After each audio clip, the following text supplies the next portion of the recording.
Well, hello everyone. It seems like I woke up this morning and it was 2024. I cannot believe how fast time has flown, and I cannot believe it's been so long since I've done a reading. I had not one but two cameras fail me, and life got in the way, but here I am, starting fresh in the new year. I hope you're all well. We are in the shadow of a new moon in Aquarius, so you still have time to make some plans for wishes and dreams that you want to manifest in the coming months. I will say it would be good to focus on some ideals you have for community. What do you want your community to look like?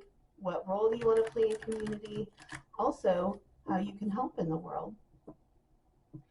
We have Valentine's Day coming up this week, and for all of you in a relationship, I hope you have a beautiful day with your sweetie.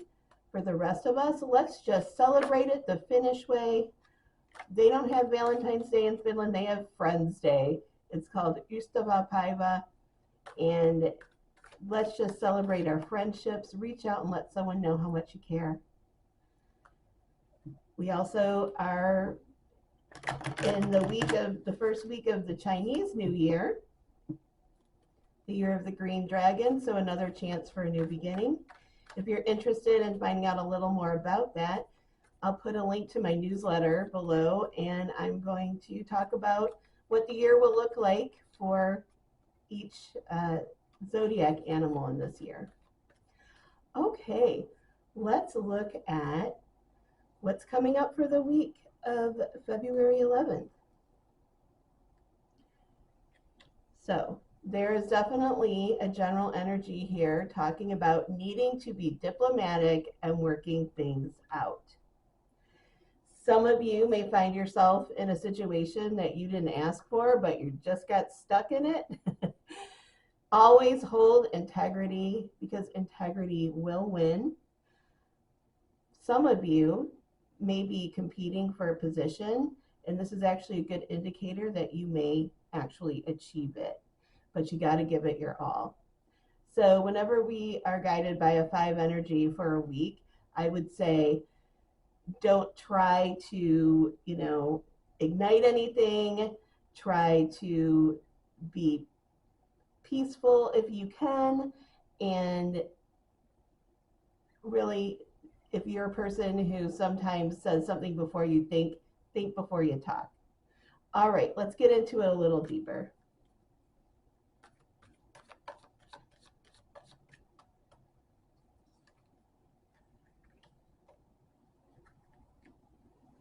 Okay, so we have a really lovely energy right in the middle this week, talking about, again, the topic of community is coming up. Who do you have surrounding you? Right now, because we have yet another 5, this may be a week to look at who you're hanging out with. Are they people that fit your worldview anymore? Have you changed? They really do say that who you hang out with is somewhat of a reflection of you, and if it's not, then you're hanging out with the wrong crew. It's always better to move towards people that love you and support you than to stick with people that maybe you're just around but you don't feel comfortable with, or their values don't match your own. So that is definitely a core issue this week. It's come up twice already, and we've hardly started. This is interesting. They're in a very key position. Many of you may be on your way to a threshold in your life. This is a really big card, and it's showing up for this week. There may be some steps you can take towards a time period where maybe you are going to doing your own personal rebirth, or you're doing a really big shift in your environment or your job or just your life path. This card is definitely calling attention to the fact that it's a good idea to take a detached view and look at where you've been and where you are and really where you want to be going. Because the card after this card is the last card in the deck. That is the happily ever after card. So that is, because of this placement, it's telling me that for some of you, a few months out, you really may be wrapping something up and moving on to something new. So attention to detail right now is a really good idea. In our relationship sector, in the week of Valentine's Day, there is an energy that really says don't settle. So boy, this week is very interesting because it's a week that is focused on relationship and community, and there's just a message that keeps coming back for all of us. This can be in community, in friendship, or even in our romantic relationships. It's better to be footloose and fancy free and moving towards the new day and maybe with a new relationship than sticking with something that isn't working. And for some of you, you just might be at that point. Now, this is a very, what can I call it, sort of will-driven energy here. So for some of you, you also may be wanting to push things into a deeper direction. So this is sort of an energy of a line in the sand. Either a relationship may move into deeper territory, or it may go the opposite way. So, boy, there's a lot of sort of messages this week about not having rose-colored glasses, but sort of saying, hey, who are you? What do you want? What kind of relationship do you want?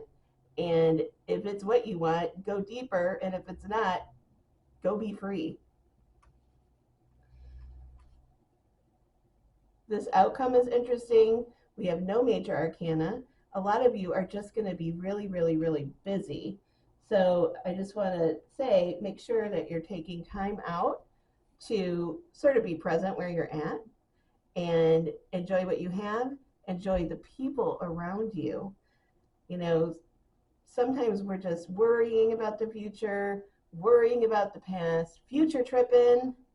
But with this card, it's like, yeah, if you look out the window and it's a beautiful sunset, take a deep breath and go like, oh, look it's a beautiful sunset. And rather than focusing on what you don't have, this energy is sort of like, be thankful for what you have, because there may have been a lot of things along the way that could have happened to you that didn't. You know, sometimes I think about that. You make a plan and then you can't, suddenly it gets destroyed and you're bummed out, but then who knows, maybe your better angels were watching you and something negative would have happened to you that evening. That's all included in this card. Be thankful for what you do have. Also, be thankful to the goodness of the universe that there, but for the grace of God, go I, that a lot of negative things didn't happen to you that could have. This just says, be here now, right? Be thankful for what you have now. And I love what Louise Hay says. She says, the universe loves thankful people and always gives you more to be thankful for. There are 3 kings in this reading. This is a very yang energy. This is an energy about forward movement. It is also an energy that talks about adulting. So we have 1, 2, 3. Many of us may be asked to emotionally, financially, spiritually be adults this week. And it's always better to do your best to do that, I think, because, you know, you only have you to answer for down the road. But like I said, there's some really good energy here about enjoying what you do have and be thankful for what you do have. So don't worry too much about some of this more, let's call it dynamic energy, saying it's time for making decisions, it's time for not settling. That's always great advice, but especially pertinent in the week of Valentine's Day. And sometimes making a choice now for what you want later is a really good place to put your energy. And I'm going to leave you with the question this week that seems to really tie into this reading, which is, what would your future self thank you for? So everyone, reach out to the people you care about this week. Try to think before you speak. Be thankful for what you have. And I hope to see you next week for the readings that will happen then. And happy birthday to all you Aquarians who have birthdays this week. And if you like this reading, please subscribe. Bye-bye.